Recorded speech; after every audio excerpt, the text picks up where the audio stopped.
Hey guys, what's up? Welcome back. So the next biggest feature of ES6 is module loading, and module loading is what really it's allowed JavaScript applications to become just little scripts that got included here and there to actual, real programming applications that give way to React and Redux and Angular and all these other different very large projects. So they're broken up in all these different files, but how do you get all these files to actually converge together into one big file? And that you need a module loader or a module bundler. And there's a couple of choices that you have. The two popular ones are Browserify, which is the older kind of way, I would say. A lot of people use things like Grunt or Gulp, and then they use Browserify to actually import the modules that are needed. And this is somewhat of a, I think, confusing concept for beginners. But Webpack is now the new front runner as far as being the popular option for module bundling, so that you can break up your modules and then require them as necessary. So we're going to use Webpack in this tutorial because at the time of this video, that is definitely the most popular option. I'm going to press Control C to get our watch to stop. And we're going to go ahead and use npm to install Webpack. So we're going to say npm install save dev, and then we're going to say Webpack.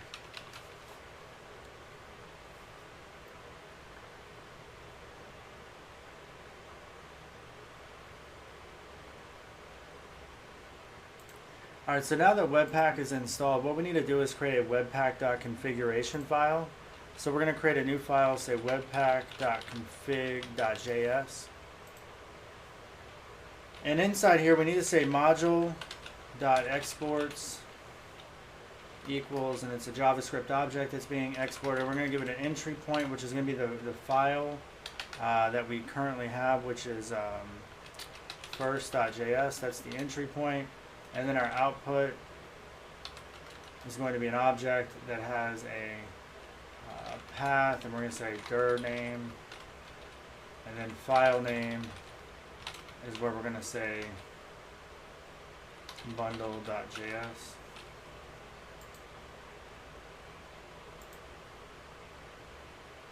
I'm missing a colon there. Alright, we want to tell Webpack to do the watching just like we did before, so we're going to say watch true. Now we need to add a module argument here, because this is where we're going to tell Webpack to actually use Babel in order to build our project. So we're going to say loaders, and we're going to add a loader. And this is where we're going to say the loader itself is Babel. And here we can tell it to exclude anything in our node modules folder because we don't want that to be compiled. So I can just say node modules like that. So that way anything inside the node modules will be ignored. Finally, we do need to say query because we're going to tell it to use a presets, which is actually, you know what? I'm not going to tell it to do a preset. I'm going to see if this will work without the preset first. Alright, so that should be about good. Now we need to go into our package.json, and where we added the Babel argument, we need to now do the same thing for Webpack because we're going to run it the same way.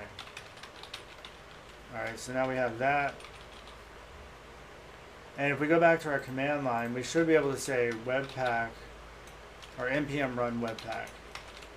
Now automatically Webpack is going to look for the Webpack configuration file, and it's going to look for the first file, which, did I put that right? Let me see. Yeah, first.js. Okay, let's see what's going on here. Alright, so Webpack is thinking, so it says I can't find module Babel. Alright, so it looks like because Babel, like the Babel that we have installed so far in our package.json, we have just the Babel preset environment, Babel CLI, which works great for the command line interface, but we actually need some additional Babel projects, it appears, in order for this to all work correctly. Two of them appears to be Babel Loader and Babel Core. So let's go ahead and install those real quick. We're going to say npm install save dev. Once again, we're going to say Babel Core and then Babel Loader. Babel Loader should actually tell, I mean, I would think that this would work. The Babel project changes all the time though, unfortunately.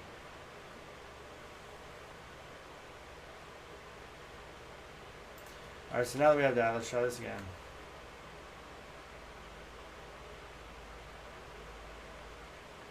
Alright, so that's the two dependencies that we were missing that we needed in order for Webpack to actually be able to use Babel and be able to compile. So now the big question is going to be, based on what we had in first, does this all compile still the same way that we had? So it looks like we have some breakpoints here. Alright, so now we're using Webpack instead of straight Babel in order to be able to build our file. So if we look at bundle here, now of course there's not going to be a source map option at this point because Babel's not building a source map for us, but here you can see there's quite a bit more now in bundle now, and this is a lot to do with what Webpack is doing. So either way, this is definitely the best approach to go, and I'm going to show you why, because we have first.js, and now let's go ahead and add another file, which we're going to call second.js, just so we can easily differentiate first from second. And what I want to be able to do is say, we're going to say export default function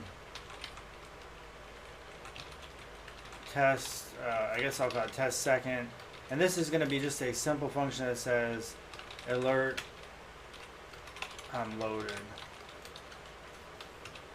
Alright, so now what I can do is I can now import this function here from second. So at the top of my file I can say import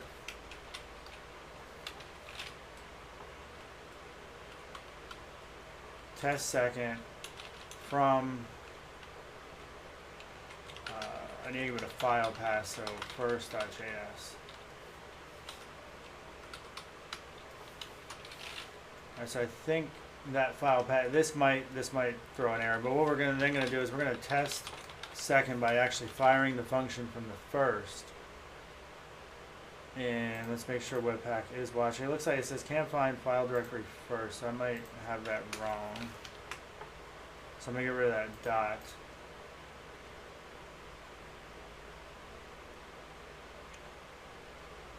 A dependency to entry point is not allowed. Sorry guys, it's late at night and I'm being stupid. I'm importing from the same friggin' file that I'm in, which Webpack clearly tells you you're not allowed to do. We're trying to import from second. That is ridiculous. Alright. So, and I even changed this. So we can go back to having this be like this. I'll explain the differences between these two module importings in just a second. But let's go back here. And now we're bundling again just fine. And if we go to our file, test second is not a function. Alright, so let's go to the file real quick. Just out of curiosity, I'm going to see what, I'm going to console log test second. I'm curious what test second actually is coming through as, because I told you there's a difference between using these curly braces, which means that I don't have to import the entire thing. I can just import a specific function on an object, or even on a class that's being exported by using this method. But I'm curious if anything even comes over. Yeah, it's undefined. Okay, that would make sense. Alright, so the real difference here is that you want to just avoid these curly braces for a standard function that is just exporting default function, because it's just exporting this. By default, it's saying, hey, export this. No matter how you import this file here, you're going to be exporting this one function by default. So let's go ahead and show you this. This will actually work now. So import test second from second.js. We're now importing JavaScript file as needed and executing it. And you can see I'm loaded, so it is actually loading just fine and executing. So what's extremely interesting here is, this is something I didn't even notice until I tried it, but when we originally tried to do this and wrap it in curly braces, I didn't even realize that this wasn't allowed. And it's kind of interesting how it's not allowed, because if I said test second and I look at test second, you would see that this is the function that is being brought in. But for whatever reason, it doesn't work when you say, hey, I want this to be the default function. And the reason why you want a default function is that way you can import it the way that I showed you that was working. But here's why it's interesting. Because if I created another function here that's not the default function, I said export This is what you commonly see. You'll see export function, another method, and then we'll say alert, another method. All right, so now we have the second method, and if I were to import second or another method from second.js and execute it, then this will run no problem. So you can see another method gets executed. It didn't complain. It only complains when it's the default function, because it basically says, hey dumbass, like you don't want to import just one piece of this module. Alright guys, so definitely play around with module loading, because this is, like I said, another huge part of ES6, and not just ES6, but modern JavaScript, large project development in JavaScript.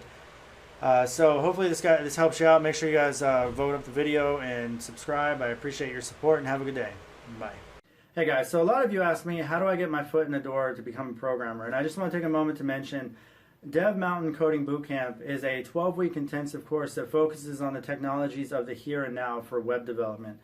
Some of the things that they're actually teaching in this 12-week course, it's geared to get you into the industry by focusing on things like jQuery, Node.js, React, Angular, how to use GitHub. So a lot of the things that you're going to need to do as a developer, as soon as you start, they're going to be teaching you in this coding bootcamp, and the entire goal is to be able to get you into the industry within 12 weeks.